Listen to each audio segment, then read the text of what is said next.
Dalam hidup ini kan yang jadi pertanyaan kejelasan status ya. Nah, tapi kalau dalam kasus laporannya Pak Jokowi yang diajukan oleh Pak Jokowi, statusnya Mas Roy ini apa sih, terlapor atau apa? Lah itu, menarik kan? Jadi kemarin tuh ada pelapor yang sudah menuliskan locus delicti dan tempus delicti dengan terlalu berani. Tapi ternyata tidak seperti yang diomongkan sebelumnya. Kan yang diomongkan sebelumnya kan lawyernya mengumbar tuh, ember istilahnya. Ya, kami melaporkan RS, RSTT, ES dan lain-lain. Ternyata nggak ada menurut kepolisian. Jadi kan kasihan polisi ini. Tuh, Mas Roy itu statusnya apa sampai sekarang dari kemarin Nggak ada. polisi? Statusnya saya independen. Diundangnya sebagai apa? Diundangnya memang tertulis sebagai saksi. Cuman gini Pak, dalam prinsip hukum ini juga harus diketahui. Kalau saya nantinya itu akan dijadikan saksi ya, kalau nanti akan dijadikan terlapor, ya saya berhak untuk kemudian tidak perlu memberikan keterangan karena saksi itu punya hak untuk diam. Karena terlapor itu punya hak untuk diam. Kalau nanti ternyata terlapornya itu saudara kita juga berhak menolak. Karena nggak boleh kita bersaksi sama saudara. Ini adik-adik dan penonton Kompas TV harus ngerti, harus cerdas, harus smart. Jangan sampai waktu kita terbuang percuma. Udah duduk, diambil keterangan sampai jam 11 malam. Akhirnya nggak bisa dipakai. Karena ternyata terlapornya saudaranya atau bahkan terlapornya dia sendiri. Undangan klarifikasinya kemarin itu undangan klarifikasi kan? Undangan klarifikasi ini bentuknya. Boleh diperlihatkan. Nih. Dan yang menariknya lagi karena klarifikasi bersifat klarifikasi, maka semua kan jadi saksi. Jam 10 saya diklarifikasi. Oke, saya boleh dilihatin Mas ke kamera. Jam 10 saya diklarifikasi. Jam setengah 8 pagi saya masih mampir Kompas TV. Nah, oke, itu isinya apa? Kan tidak kelihatan. Undangan klarifikasi. Sebagai diberitahukan saksi kepada saudara, bla bla bla bla bla. Sambil dilihatin ke depan Mas ya, ke kamera. Oh, kan nggak bisa baca nanti. Ya, sebagai saksi gitu ya. Di sini ada. Kemudian tentang pasalnya banyak banget. Tapi objek perkaranya ada untuk kasus apa? Nggak ditulis juga. Pasal-pasalnya ditulis. Pasalnya ada seabrek 310, 311, 27A. Oke, jadi yang pencemaran nama baik, fitnah, undang-undang ITE. Terus yang jahat ini. Ada pasal 32 dan 35. Kenapa saya bilang jahat? Pasal itu saya dulu perancang undang-undang ITE bersama dengan teman-temannya. Itu untuk transaksi elektronik. Untuk orang kalau kirim bukti kemudian diubah. Atau ada orang kirim data yang itu palsu tapi disebut asli. Itu kena, bukan untuk soal ini. Jadi kenapa kok pakai penyelundupan pasal? Dan yang paling penting Mbak, kan di situ tulis tanggal nih. Ada 26 Maret 2025. Lokasinya Jakarta Selatan. Jadi tempusnya jelas, lokusnya jelas. Saya nggak ada di situ. Jadi begitu saya nggak ada di situ, penyidiknya juga bingung. Pak Roy dengan nggak. Ya udah, ngapain terusin? Selesai. Oke Mas Freddy, kata Mas Roy itu masih jadi tanda tanya statusnya apa?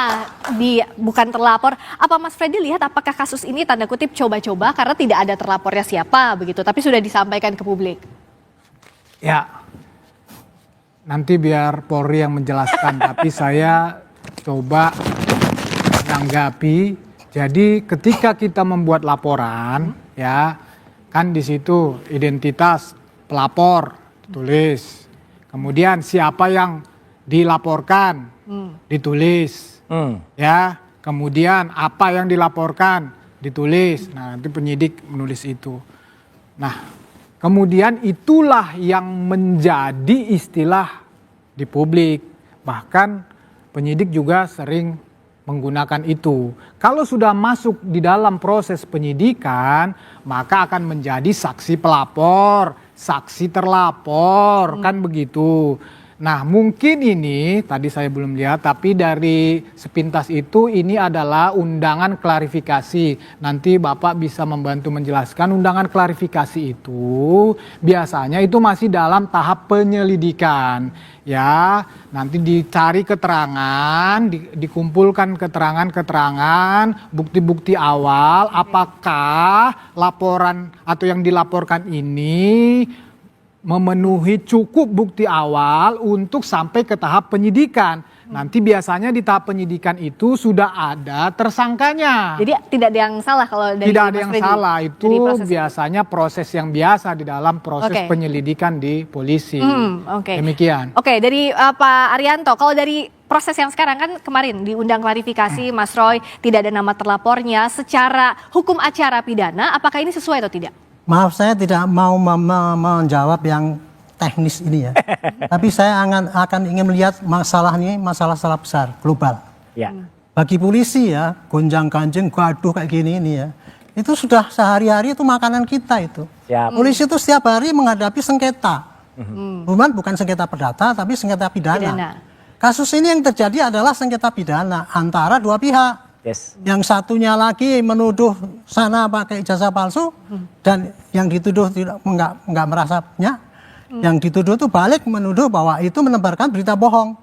Itulah yang terjadi sekarang ini.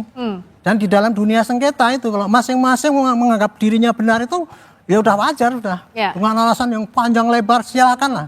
Cuman sayangnya sekarang ini ya, ini kasus ini sangat buat news. Artinya apa? Gampang diviralkan dan ini bagus untuk makanan media ini. Nah Pak, tapi kan jadi edukasi juga gini. Kalau untuk tahapan penyelidikan seperti apa? Mencela dia, saya hanya mengatakan kasus ini mudah viral. Kenapa? Melibatkan tokoh. Yang kedua ada indikasi ada yang ditutup-tutupi, ada yang nggak jujur. Nah itu pasti akan dikejar oleh Dan ketiga menimbulkan perdebatan yang berkepanjangan. Yang keempat menarik simpati dari masing-masing pihak itu punya simpati yang gede gitu. Nah ini sudah pasti buat news. Sayangnya yang selama ini penanganannya tidak kepada proses yang seharusnya. Apa itu? Menurut saya proses ini harus diselesaikan sengketa pidana itu harus dipakai proses pidana.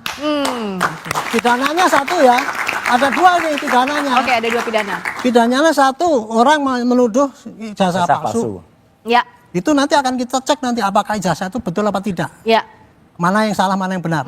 Yang satunya lagi itu berita bohong itu. Pidananya dua itu kan. Nah, itu saya sekarang senang apa? Karena sudah Pak Jokowi sudah lapor ke Polda atau mana saya nggak tahu ya. Polda Metro Jaya. Dan sana juga sudah lapor juga ke polisi kan. Bareskrim. Dua-duanya itu berarti akan ditangani secara track yang benar. Gitu. Jadi saya optimis bahwa kasus ini kalau polisinya mau sigap cepet gitu ya dan jujur terbuka, ini akan pending kepada nanti di proses pengadilan dan disitulah nanti akan kelihatan siapa yang sebetulnya benar, siapa yang kemudian salah. Jadi kalau kata Pak Rianto ini sudah on the track begitu ya proses hukumnya. Endingnya belum saya kasih tahu ya kira-kira, tapi prosesnya nanti gitu. Jadi polisi sekarang tugasnya tinggal menyidik dua kasus ini. Soal ijazah palsu sama tadi ya pencemaran nama baik dengan cara yang sama. Imbang, adil caranya. Tepuk tangan itu sudah on the track. Tapi tadi pas Pak Rianto menjelaskan, nahnya itu apa? Nahnya itu inilah jenderal polisi yang tepat, bijak. Polisi saja tidak mau menjelaskan, kok tiba-tiba ada orang yang bukan polisi sudah mengatakan prosesnya begitu. Dapat dari mana pengetahuan itu? Mas Fred, coba jenderal polisi saja siap, Pak Aryan. Dan beliau penasihat ahli Kapolri. Jadi sudah mengarahkan dengan polisi sudah on the track. Mas Fred, yang saya sampaikan tadi sejalan dengan apa yang disampaikan beliau. Beliau menyatakan proses itu sudah benar kan? Sudah tepat kan? Jadi sejalan. Beliau nggak komentar soal itu, Mas. Saya sepakat dengan beliau, proses yang sedang berjalan ini, proses hukum ini sudah tepat untuk menyelesaikan kasus ini. Ya, kami juga, Pak Jokowi juga mengambil upaya hukum ini sebagai langkah terakhir. Ya, setelah klarifikasi penjelasan yang dilakukannya, pengacaranya dari UGM, dari teman-teman kuliahnya, teman-teman yang bareng wisuda, kemudian juga dari mantan anggota KPU juga sudah menjelaskan, tapi tetap saja Mas Roy dan kawan-kawan ini tidak percaya. Belum langkah terakhir. Dan tadi sebagai pembuka lead tadi berita itu bagus sekali, Mbak Friska. Terima kasih Kompas TV. Tadi kan ditunjukkan. Dan terus Jokowi datang ke tempatnya Pak Kasmujo. Dan apa jawaban Pak Kasmujo? Matur nuwun Pak Kasmujo. Beliau menjawab, jujur saja, orang itu sebaiknya kejujur. Dan beliau mengatakan, saya bukan dosen pembimbing skripsi Jokowi. Bukan juga saya dosen pembimbing akademiknya. Karena dulu Pak Kasmujo itu pada tahun 80 sampai 85 beliau masih asdos. Asdos tuh nggak berhak tanda tangan di situ. Jadi bohong semua soal Pak Kasmujo itu, apalagi nggak ada namanya di skripsi. Dari awal proses dianggap tidak jujur. Ya, jadi kan tadi kan saya melanjutkan sedikit apa yang saya sampaikan. Jadi kan semua yang berhak menyatakan tentang ijazah palsu ini kan sudah melakukan penjelasan dan klarifikasi. Tetapi Mas Roy dan kawan-kawan ini kan terus saja memainkan isu atau menuduh ijazah palsu. Ini fakta Mas, bukan isu Mas. Oleh karena itu Pak Jokowi melaporkan. Kan itu dasarnya ya, merasa martabat dan kehormatannya diserang. Saya menanggapi yang tadi masalah Pak Kasmujo ini. Pak Kasmujo ini silahkan ya, Pak Kasmujo ini kan nggak berdiri sendiri. Ya, ini kan bagian dari UGM. Justru saya melihat justru kehadiran Pak Kasmujo ini di publik ini semakin memperkuat bahwa benar Pak Jokowi itu alumni UGM. Alumni itu bukan berarti lulus, Mas. Kehadiran Pak Kasmujo di situ tidak terlepas dari UGM. Gugatannya saja yang khususnya di Makassar itu menyertakan Pak Kasmujo karena Pak Kasmujo dianggap ya ada keterlibatannya di dalam baik. dalam ijazahnya Pak Jokowi ini di dalam hubungannya dengan Pak Jokowi ini hubungan dengan ijazah palsu. Soal kan ijazah palsu begitu. ini tidak hanya di pidana tapi ada juga perdata tadi yang menyinggung nama Pak Kasmujo. Bicara soal Pak Kasmujo yang sudah muncul juga dan didatangi oleh Pak Jokowi, sebenarnya seperti apa sih posisinya dalam kasus ini? Sesaat lagi di Dua Arah.